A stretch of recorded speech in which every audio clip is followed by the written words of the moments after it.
We need to win every single day. Just win the day. And when you go to work every day and do your best and put your best foot forward, probably good things are going to happen because normally your output matches your input. So we're not thinking long term right now. We're just thinking about getting through and winning today. Step into the Fieldhouse, your front row seat to legendary victories and untold stories. Hey, I'm your host, Lance Lunner, breaking down sports from the inside out, along with co-host Jimmy Lackey. It's more than just a game. It's the Fieldhouse Podcast. Hey, everybody. Welcome into the Fieldhouse Podcast. It's a production of the Kids Inc. Sports Network. We're glad to be back. Thank you so much for watching. We're getting some great response on the podcast. We love it. We love hearing about it. Tell your friends about it. Move it on all over social media. We would love to, increase our viewership and all that. Jimmy, we have Jimmy Lackey in today. Obviously, he's the main man at Kids Inc., CEO. When you sign your name, do you go Jimmy Lackey, CEO? When I sign my name, I go. You're a scribbler? You're a doctor? When I first started working here, I actually had M's in Jimmy. When you sign my name, it had the humps. And when you sign about 100 checks a week for referees and all those people, it goes. It's just a line. Wow. Yeah, it's just a line. Yeah, it's. You can see the J and you can tell my middle initial and the L in Lackey, but that's about it. Man, I am so smooth and neat. Yeah, but you're cool. No. It's not about being cool. It's about having a mother as a teacher who said you will have a signature that people can read. I used to. And so I practiced it. You know what I mean? If you go look at famous autographs, we used to always do that and stuff like that. I have all my WT files from when I worked there. I worked at WT for 13 years. And all my old signatures have that real pretty Jimmy on there. No, it's school teacher. Not so much anymore. It's one of the great things about being a school teacher, that anymore. And learning those mathematics, those. Oh, yeah, I had a math teacher for a dad. Yeah, that's awesome. So, but Jimmy's in the house as well, and we are really, really excited today. We have a special guest in. Very busy schedule with volleyball coming up. Coaching is 24/7, 365 almost now. It's changed from the day when your dad was a coach and my dad was a coach, where you actually got the summer off and went camping with him for a month. Or ran a swimming pool. Yeah. But real quick, some background on Brittany. She was named the 16th head volleyball coach at West Texas A&M back in March. Big press conference there in the box. And she is the architect. She's also the architect of Texas A&M International for 4 years. One of the cool things, Jimmy, is Brittany had the biggest turnaround for that year, a plus 18 wins, which is unheard of. Why was she in her 4 years there? Lone Star Conference Coach of the Year as well. Not easy to do with some of the heavyweight programs. Also. She coached at Laredo College. That's a D1, 84-65 there, so a lot of experience there. And she opens her career with WT officially on September 5th, Brick Care, a Lady Buff Classic at the box taking on Ferris State. So let's welcome into the Fieldhouse Podcast, Brittany Harry. Brittany, our question of the day is, what's the best thing that happened to you today? Today. The best thing that happened to me today, let's see. The exterminator came to my house today. That's the best thing that happened to me today. A little issue there? So that my daughter doesn't scream anymore at any type of, little critter, creepy crawlers. So, is it spiders or ants, or what is your daughter most fearful of? Oh, the spiders. She's like, Mom, I almost passed out in the bathroom when you were at work because I was like, well, what was it? She's like, a spider. And I was like, well, was it like this big? Well, she's like, well, like a quarter. And I'm like, you survived. Yeah. That's the good news. But I like that. Anything for her to keep her happy. So that's like the best. And I got here safe going up 27 because that's a disaster too. So yeah, that's going to be a disaster for what, 3 or 4 years? Something like that. Yeah, that's going to be different, man. That's going to be crazy coming from Canyon now. So, hey, first question is really basic. I'll lead it off, Jimmy, then you can go ahead. But the passion for coaching, the passion for those sports. I always find it interesting where that starts. So your passion for volleyball, when did it hit you? Where did it hit you? Probably my freshman year of college in terms of like a coaching perspective. So one of my college teammates, her dad, Jimmy Payton, he still is heavily involved in USA Volleyball in the Palmetto region in South Carolina, ran a big club called Club South. It doesn't exist anymore, but like 35 teams. But we had the opportunity to start coaching to make part-time money. Yeah. And that's kind of where I started my, like, you have your own team deal. So 18 years old, it's a long time ago, but that's probably where it started. That's pretty early, though, to kind of learn you want to be a coach. I didn't know I wanted to be a coach yet. Okay. Yeah. My plan was to go to law school. I had taken the LSAT. I was planning to go to law school, and my college coach brought me in her office in one spring and said, hey, the JUCO in town, and this is in Spartanburg, South Carolina, their athletic director is looking for a coach for their JUCO. Like, are you interested? And I thought about it, and I'm like, I'd go on an interview. Like, why not? I'm 22 years old. I don't know anything. Yeah, for sure. So I go on an interview and get hired. Okay. And there went law school, right? So my first job was part-time at Spartanburg Methodist College, head volleyball coach at 22, making $16,000 a year. Wow. So what a great story. Of course, when Any regrets not becoming an attorney? You know, it's crazy because I grew up in a law firm. My grandfather built a law firm, Dodda McClellan Law Firm in Champaign, Illinois, from the ground up, back from the 80s up. And I worked there every summer. It was my part-time job I was shredding papers. I don't know what papers I was shredding now that I'm older. I'm not quite sure. Let's don't talk about that. We won't. We'll leave it at that. But I thought that's what I was going to do. And so I broke my grandparents' hearts when oh, wow. They weren't happy. Yeah. They thought I was throwing my life away for a $16,000 a year coaching job, but here I am. When did that change that they now are so proud of you? Well, my grandfather, rest in peace, he passed away in 2014, but man, I've never worked a day in my life. That's cool, yeah. So they're proud. They supported me a lot when they were younger. And while we're on that, so who had the biggest influence on you, to maybe become an athlete or nobody gets here alone, as you well know. For sure. All of us know that. That's the lesson of life. We don't know when we're young, but we learn it quickly as we're getting it. But who influenced you? Who are your big influences? Probably at the beginning of everything was my high school coach. His name was Michael Marassa. I like that name, Michael Marassa. Yeah, he was my coach all through high school, and I grew up in Champaign, Illinois, so volleyball is a pretty big deal around there, and of course, Big Ten volleyball is always Big Ten, Illinois, pretty solid. Yeah. So you kind of had to play volleyball. That was a big sport in Illinois. So kind of nice to be inside in the winter. And you're inside in the winter. Yeah. So that's kind of where it started with my influence of like, wow, you're playing, and could you take this to college? And so he was probably my biggest influence at the beginning of my career playing. Was it the way he coached? Was it his style, or what was it that had that influence on you?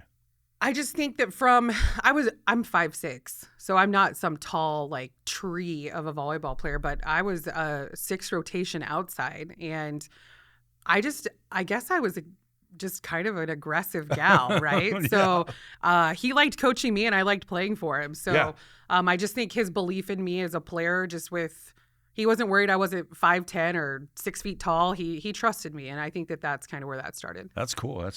I think most coaches by nature are the ones when they're younger are the hustlers. They're the overachievers. They may not be the best athlete on the team, but what they lack in that, they make up through additional effort.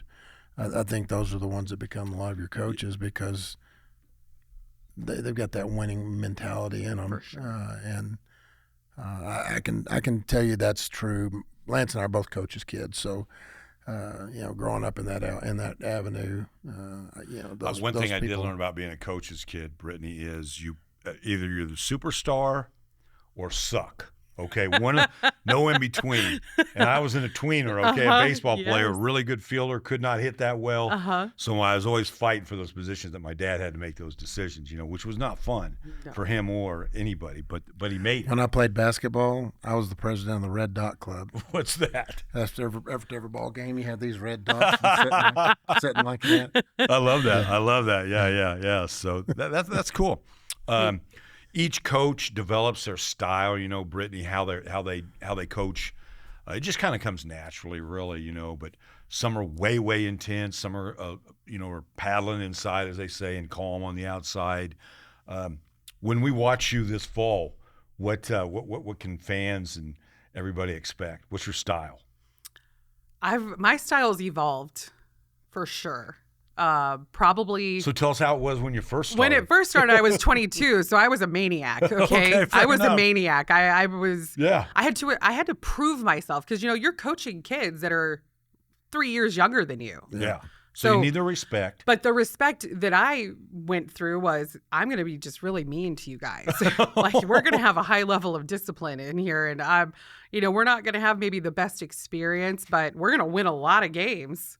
And we did. But now that I'm a mom, I have a 13-year-old daughter, you change over the years just in terms of, cool. Yeah, man, these kids are only going to battle for you if they trust you. So, I'm pretty stoic on the sideline. I don't really hoot and holler, but I am intense and I'm very direct. So, I have good relationships with the officials. Hopefully that works out. Yeah, that's a good thing to have. Hey, I think you might have missed a call there.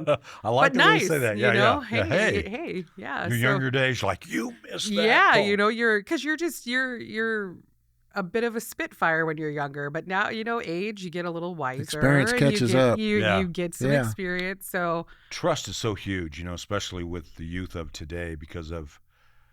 I'm an older guy, so it just kind of there wasn't so much going on. Let's just say it like that. So you have a lot. They have a lot of experiences where they lose trust in people. Something happens. You know what I mean?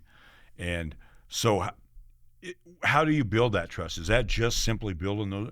And I say simply, it's harder than it sounds, but building a strong relationships, actually finding out what's going on in their lives, things like that. For sure. I mean, before I don't think I was really concerned about what was going on in somebody's life, or how they were doing in their classes. It was more like you show up to practice and it's just sports. Yeah.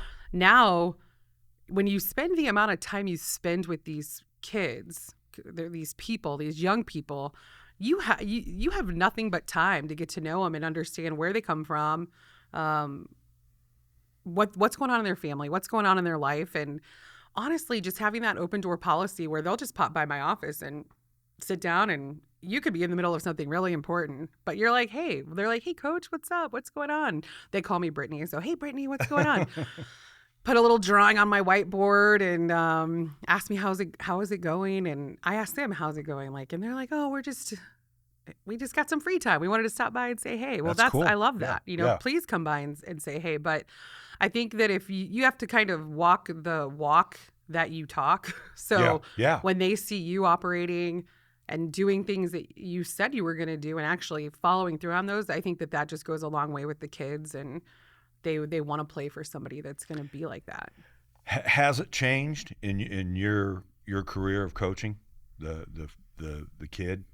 kids you Yeah, they've changed. I think that in the classroom, these kids are just awesome. These are the best students that have ever come through just education ever. Are they a little bit sheltered and a little bit more, hovered over by the parents? So yeah, they have a lot of, this is a more anxious generation. Yeah. They don't know how to handle failure as well. They have they have problems getting through some stuff. They don't like failing. They hate failing. It's the day of phones. They can get any piece of information they want in a second. They didn't have to wait. They didn't have to go to the library. They didn't have to. Yeah. They get it right now. So that waiting and that having to learn how to deal with failure and maybe not having the solution right away, that's hard for these kids. Yeah. I go back. WT volleyball for me. I was working in housing at the time at the university, and Kim Hudson took the job at WT from Emerald High School, and she was scared to death. And she came to visit with him because volleyball camp had been set, but she was going to have to run it. Mm-hmm. And she came over because they stayed in our residence hall there, and I said, Kim, go ask Bob Snyder how he runs his camp and run it just like he does. Player to student ratio, do it just like he does, and you'll have no problems. And so that's what she did. Wow.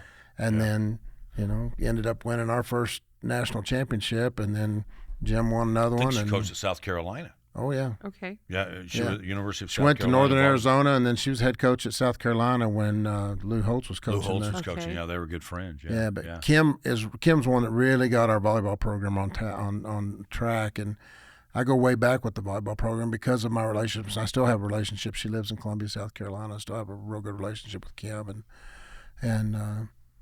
but she had those relationships with those girls, and a lot of those girls are my friends. Especially my wife's. They were my wife's age, and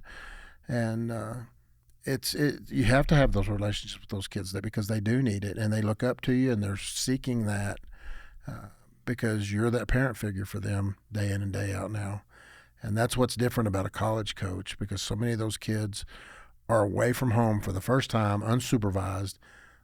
Anything they want to do outside their door, they can go do. And they have to, as an athlete, they have to trim that down. They can't do what next door neighbor's doing that's not on scholarship as an athlete, or has to do the things that an athlete does day in and day out. And so that's why you see them grouped together, and the tighter they are, the better it is for you. For sure. And that's volleyball really lends itself to that. All of my kids played volleyball, and so I've seen it. And when they're tight, things are good, and when there's discourse, it's not so good, because that's life. They're girls, and I don't know how to deal with that sometimes. And so, I love that. I love that point. So obviously, Brittany had to make a big decision to try to come to West Texas, first of all for the interview, and then get the job. So we're going to take a break here on the Fieldhouse Podcast. She's going to tell us about that, how crazy life's been since March, and then what she thinks about her season. And we're going to ask her, recruiting has definitely changed with the NIL and the portal, especially with Division II, and how she handles that and things like that. So we want you to, and you have a new AD, just this week. So we'll ask her what she thinks that's going to be like. You got anything else you want to add before we get on this break? That'll be a good follow-up. All right, let's hop out of here. You're listening to the Fieldhouse Podcast. Thanks for joining us. Let me guess, your kids want to play sports and you want to find them a great team to be on? Well then come on, Kids Inc. is registering for fall sports right now. Woohoo! But seriously, we've got tackle and flag football, cheerleading, volleyball, outdoor soccer. That's a lot of options. Check out our new website to register your kids to play, learn, and grow this fall season at Kids Inc. That's www.kidsinc.org. Hey, welcome back. I'm Lance Lunner. You're listening to the Fieldhouse Podcast. Thank you so much for joining us. This is a production of the Kids Inc. Sports Network. We have Jimmy Lackey, and today we have a really special guest. Brittany Harry has joined us. She's the new West Texas A&M volleyball coach. And thanks so much for coming in. We know how busy you are. We really do appreciate Not this. too busy for you. Okay. I made it. Well, we're glad. No, we really are. Might be because Ashley and I've hounded her for a month. Poor girl. I'm so sorry. I'll get there. She has to have meetings. She is a coach. Busy time. So, yeah. Hey, I'm sure you've told this story a lot, though, Brittany. But if you don't mind, when the West Texas job came open, why did that interest you? And you had seen it from afar, but can you take us in from afar, having coached there against WT? Mm-hmm. What was the perception of WT volleyball from somebody out there playing against the Lady Buffs? It's that match is kind of circled, highlighted, bolded on your schedule because typically you always want to knock off number one, right? So, WT was always the gold standard, I would say, in the Lone Star for the last few years, and even, obviously before that. But on top of just that respect you have for a program that's going and just doing big things from your conference, and you have the ability to play them in your conference schedule. And Kendra and I got really close just from a coaching perspective with being in the conference, and she got into the Lone Star a year before I did. So, just we kind of grew our relationship. I didn't know her, but grew our relationship over the years just as respected opponents, right? And seeing what you're doing with your program at WT, and she was seeing what I was doing with my program at TAMU. So just that, joined respect that you have for one another. And then when the job came open and we kind of found out she was going to GCU, it was, well, you're putting in for the job. I'm putting in for this job. I know what you can do here and what the history is here. So when you're a professional trying to make moves for yourself, this is one of those jobs that you're going to put in for. I'm just curious, how is the interview process when you're trying to get a college job, particularly here at WT? What was it like? The juggernaut. It was a juggernaut. I like that word. Yeah. Why was it such a juggernaut? Michael McBroom hired me, right? So he had been here for a really long time and saw just tremendous amounts of success from almost every program and of every program at WT during his time here, and beautiful new buildings and just vision. So he was very picky, right? He was picky. No doubt. He did his due diligence, and he was doing his homework, and he asked really tough questions. And when he made a hire, he made sure that you kind of checked every box on that. Does this fit for WT and our vision? And so interesting. Yeah. You got to be yourself, and your resume hopefully speaks for itself, but there has to be a fit, and there has to be a relationship built. And, but yeah, you want the job. So you're nervous, right? Yeah. Even if you're the most confident coach, you're like, I want that job. I'm a little nervous, but you just got to believe in your body of work and who you are as a person and your character. And so once you left, did you say, man, I crushed that, or I blew that, or what? Well, it's crazy because I was pretty rooted in Laredo. I had been there for 9 years. Yeah. Turned the program around, kind of found the niche with recruiting to a border town in Texas. Yeah, totally different world, right? Different world. But you have your house bought, your kids in school. You've got roots, right? So I was actually really willing to respectfully withdraw if I didn't feel it, but I came on this campus and I was just like, I'm actually going to be sad if I don't get this job. Like if you didn't want, you want it, but we're at a point in our lives where you're not job hopping every couple of years. You want to be steady. You want to have consistency with your life. So, I fell in love. I loved everything about the vision, what was behind the scenes. Cause when you're coming in for volleyball games, you see the box. Yeah. You kind of can drive through campus a little bit if you're just maybe lost, and lost is a stretch. Lost is a stretch in Canyon, but very much so. But if you've never been to the box, you'll drive right by it. You think it's like a little schoolhouse, right? It doesn't look like a gym, So yeah, fair enough. But I fell in love with Canyon. I fell in love with the people.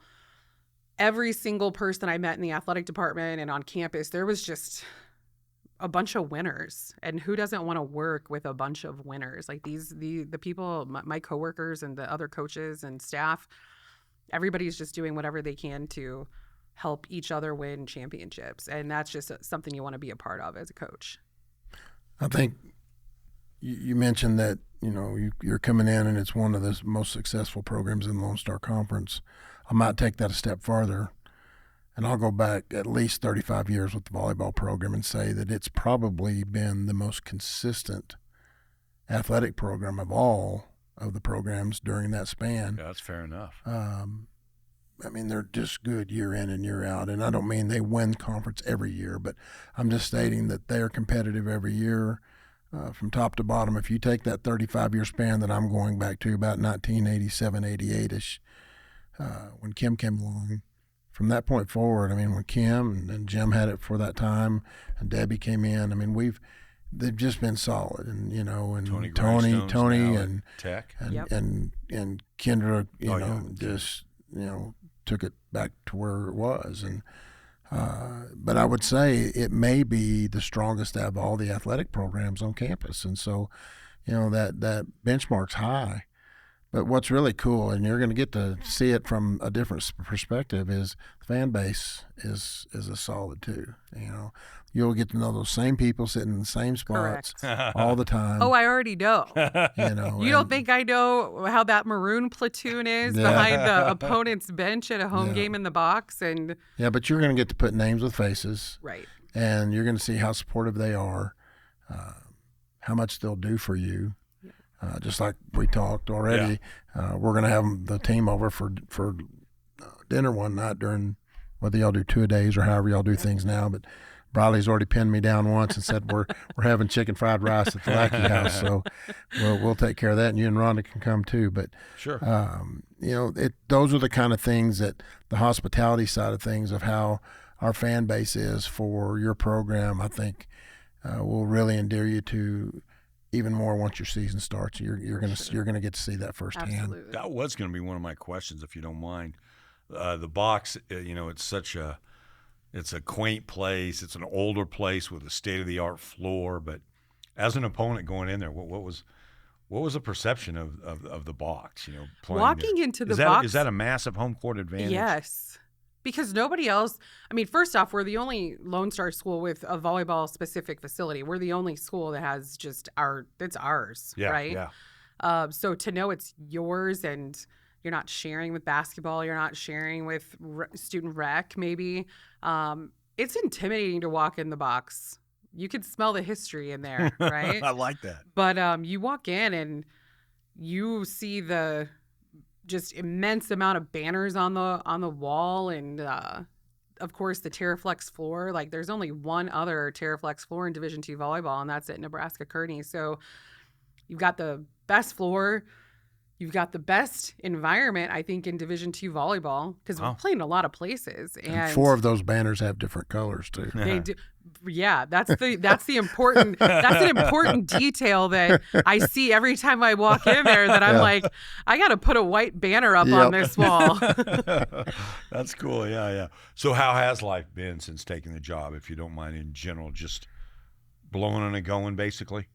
You blinked and now it's we're at the end of July. Yeah. I spent my first, March, April, May, I spent living out of a suitcase.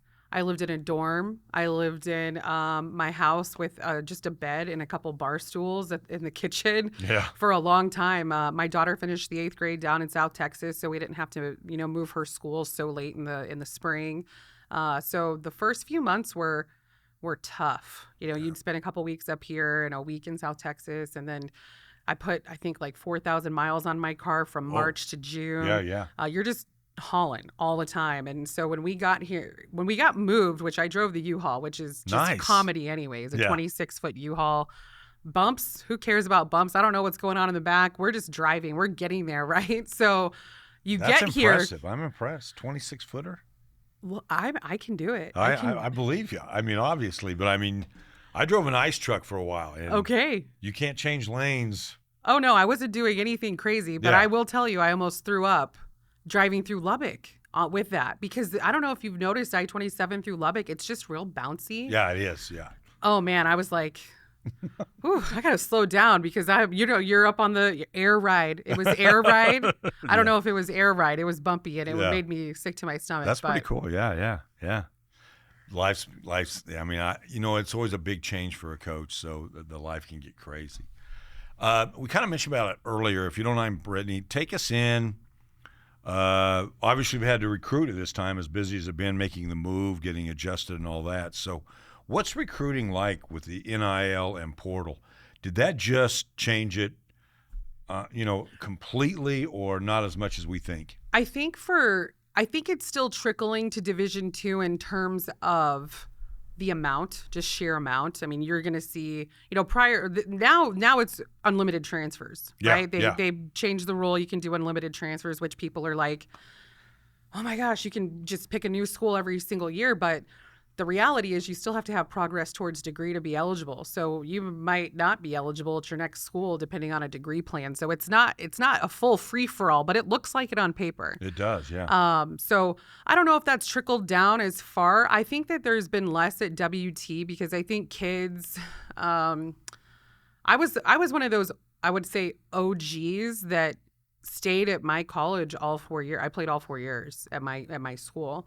And that just doesn't happen very much anymore, right? Yeah. So we've got a few come through WT just in the last few years. That Tori was there for 5 seasons. Cammie is going to be for 4. There's been some players that have stayed all 4 years, and that's not the norm anymore. That's an outlier. So you kind of just accept that? So really? You're going to have to accept it because I don't think WT's dealing with it as much. I think if you start at WT, you're finishing at WT. There's a lot of kids that are picking schools for wrong reasons because of NIL. Yeah. Because of full rides. And I just have, we sit down with recruits, and it might cost me a recruit, but if you don't feel it in your gut and in terms of your school, it's got to be more than volleyball. You got to pick your school for more than volleyball and more than the coaches, your degree plan, the area, your professors. Just, you got to go on that campus and be like, wow, if something happened to me that I can't play volleyball, would I still love it here? And I think that the kids that are doing that stay for 4 years. And the kids that are like, oh, well, Coach Sarah is offering me, a full ride and NIL, they've got NIL deals and all these things. Money doesn't necessarily buy happiness or staying at a place for 4 years. So those kids end up in the portal. Ready to dive deep into the heart of sports? Then tune in, because that is exactly what we are here for at the Fieldhouse Podcast. But the Fieldhouse Podcast isn't just about us talking sports. It's about all of us, our community, our passions, and our love for the game.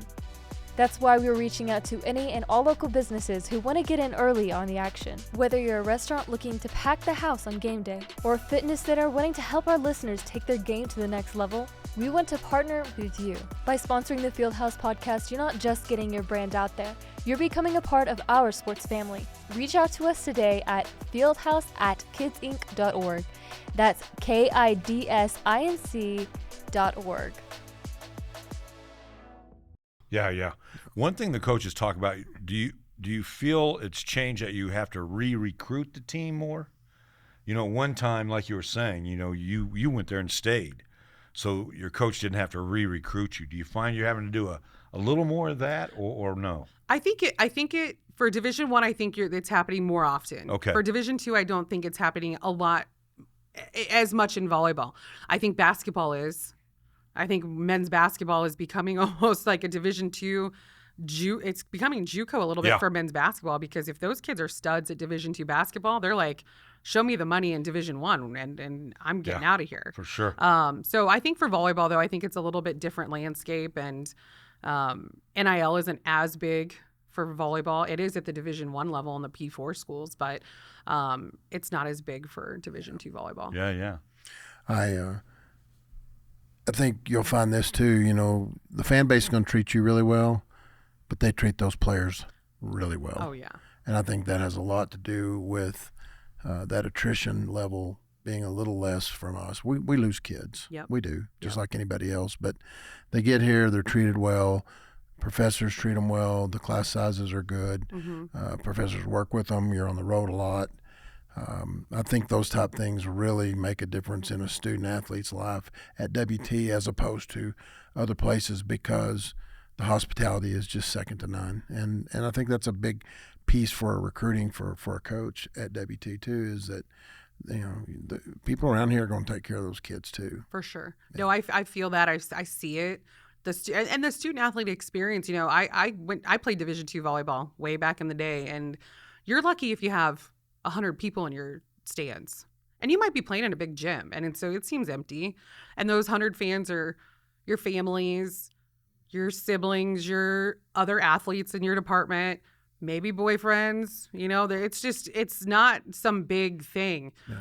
It's a big thing at WT, and it's an experience that a lot of Division II volleyball programs don't get to experience, with having that home court advantage. With, you don't get to play in a packed There's place 100 where- that sit right behind your bench. I know. I'm just glad they're on my side now. I've been on the Were opposing they end nice of that. or were they rude? You know what? The WT fans were awesome. I've had WT fans come up to TMU teams of mine and just give them a nice little, "Hey, you guys played awesome. We love watching you guys." And Wow. they're that's just cool, yeah. because they can recognize good volleyball and they can recognize good sportsmanship too. Yeah, it's obviously you have a passion for it, and you can see why you tried to and succeeded in getting this job. But do you have any? Are there any short-term goals, or I don't know if that's a good question right now, but do you basically are you set?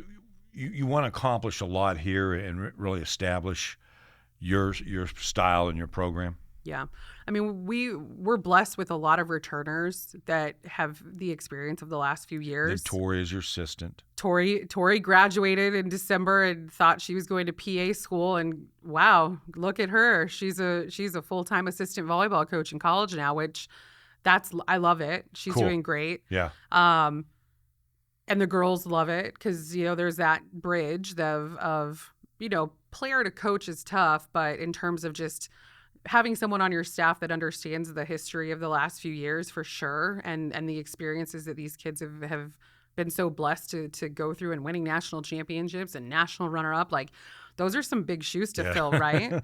So no matter who was coaching this team this year, this team went through a pretty big transition with Tori graduating, and there's been some pretty impact player graduations that have happened in the last 2 years. But this team, even though there's a lot of returners, it's a new look. The team's a new look. So our work is cut out for us. People ask me all the time, how's the team going to be coached? I'm like, we'll be all right. That's what I say. I just say we're going to be all right, because I like that, though. we're going to work every single day, and we're going to chip away at, we're going to have our goals. We're going to talk about it, and we're going to keep things in the locker room. But we need to win every single day. Just win the day. And when you go to work every day and do your best and put your best foot forward, probably good things are going to happen because normally your output matches your input. So we're not thinking long term right now. We're just thinking about getting through and winning today. I like it. What's your favorite thing about the Panhandle so far? Wow.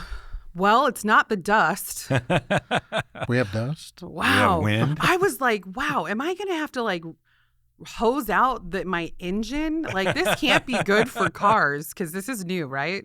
I'm from the Midwest, but I didn't have the dust in Illinois. Yeah, just have or the extreme wind. right, the wind. My favorite thing, honestly, you know what? My favorite thing would probably just be the weather overall. Just maybe take out the wind, but I'm coming from South Texas where it's a million degrees Every day. 12 months out of the year where you're praying for the 90s. You get to a point where you're like, if we can just get to the low 90s, it's going to feel great. And that's temperature or humidity where that comes Oh gosh, from. you're just humidity. you just want to not walk outside and melt, okay? So I think the best thing is just the slower pace and the weather. I love being able to, my daughter and I take the dog for a walk at night where you're not just pouring sweat, and it's just Evenings are great. the evenings are awesome. I can sit on my back porch and I can look out. I live right off I-27, so I can see south. So I've had this new hobby of watching all the weather that passes through south of Canyon. Amazing So I've watched clouds. I've seen double rainbows. I've seen thunderstorms. I don't know. It's become a new little passion hobby of mine where I'm like, hey, I'll just sit out here and watch the weather. It's just real cool. So. I love it. That's great. Obviously, a new athletic director. We talked about Michael McBroom hiring you and moving on to Stephen F. And they announced him yesterday at the taping of this, Doug Lipinski.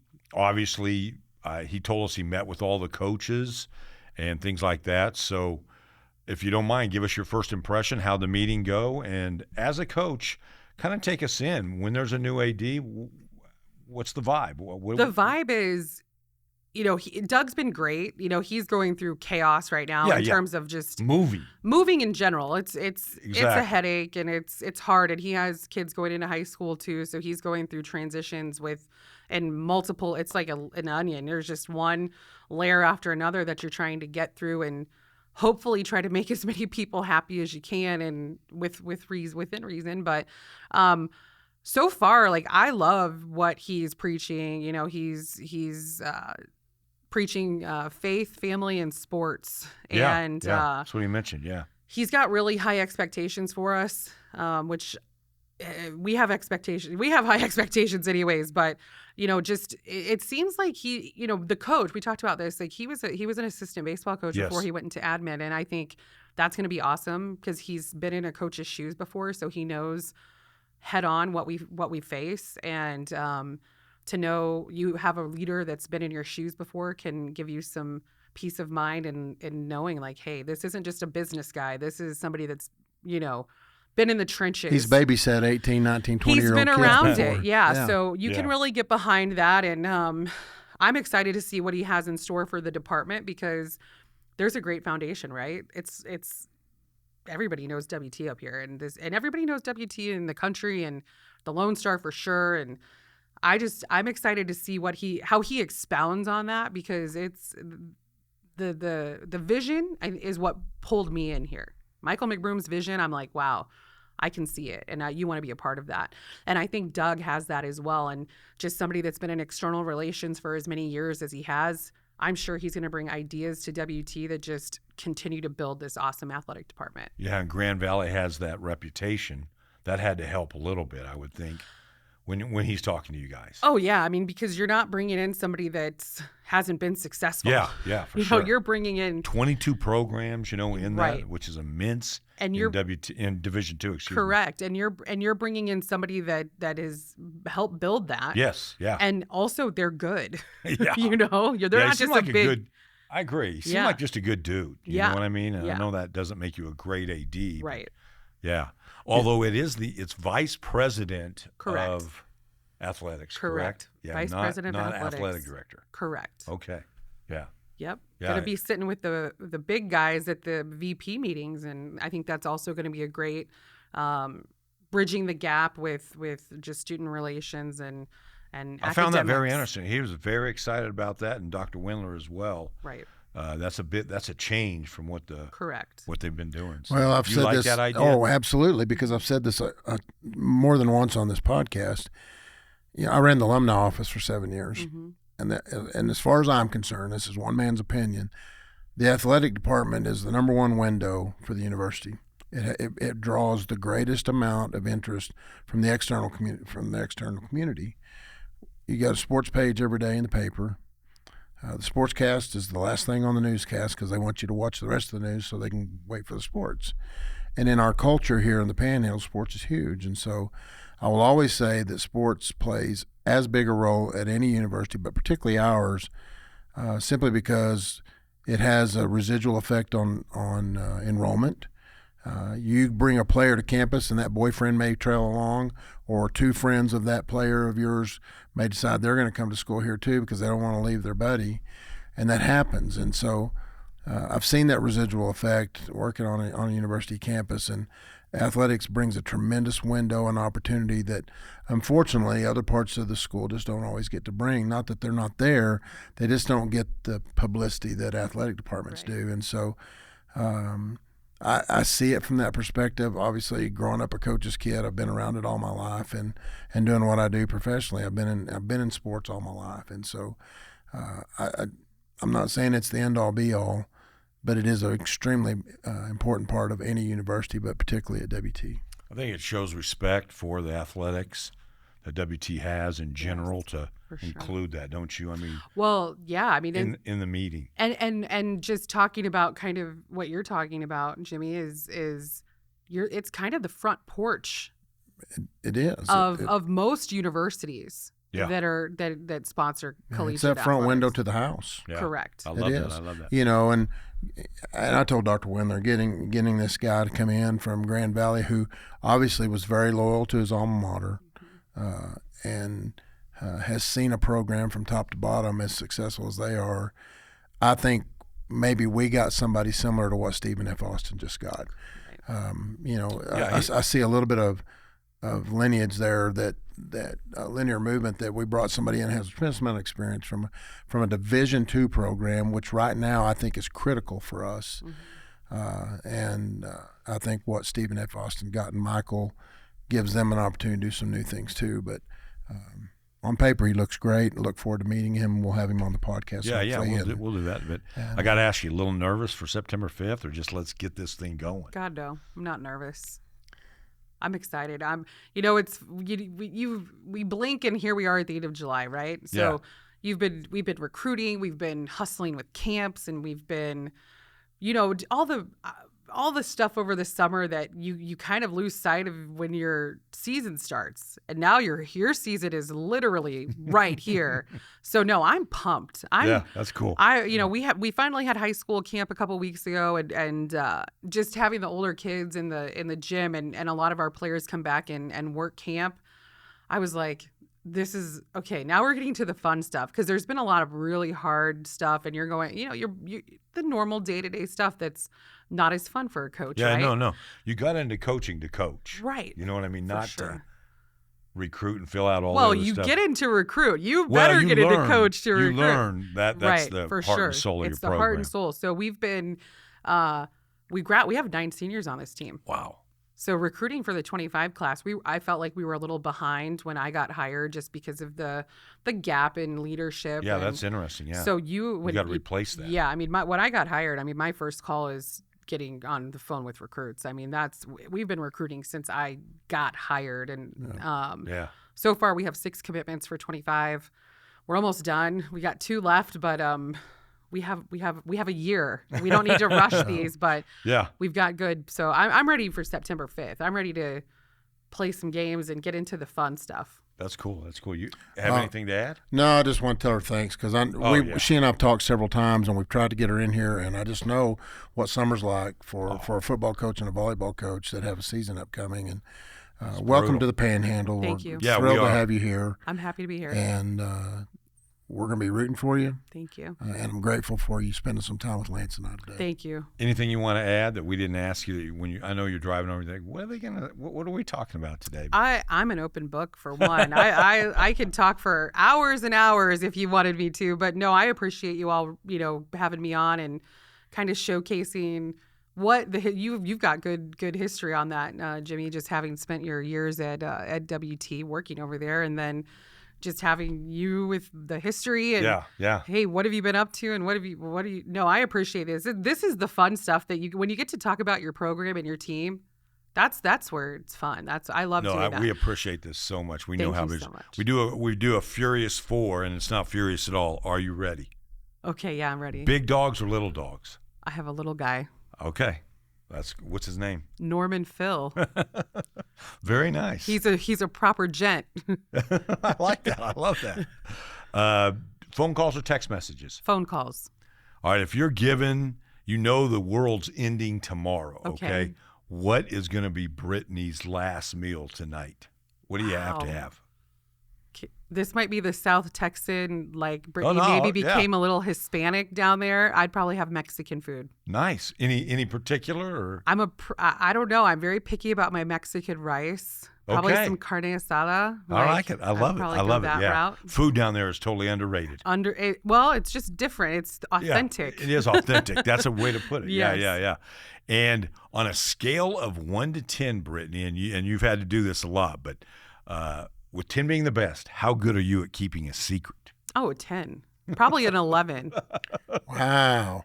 I'm a vault. I'm a vault. The vault. All right. I'm a vault. I love that. Yeah. So, hey, thank you so much for joining us. We've had a great time. Thank you for having me. Appreciate the honesty and the insight. We do appreciate that so much. Love that. Like Jimmy said, everybody's rooting for you. Thank you. It's a wonderful program. So, thanks for coming in, man. Again, appreciate you. All right. Hey, this was the Fieldhouse Podcast. Like I keep telling you guys, it's a production of the Kids Inc. Sports Network.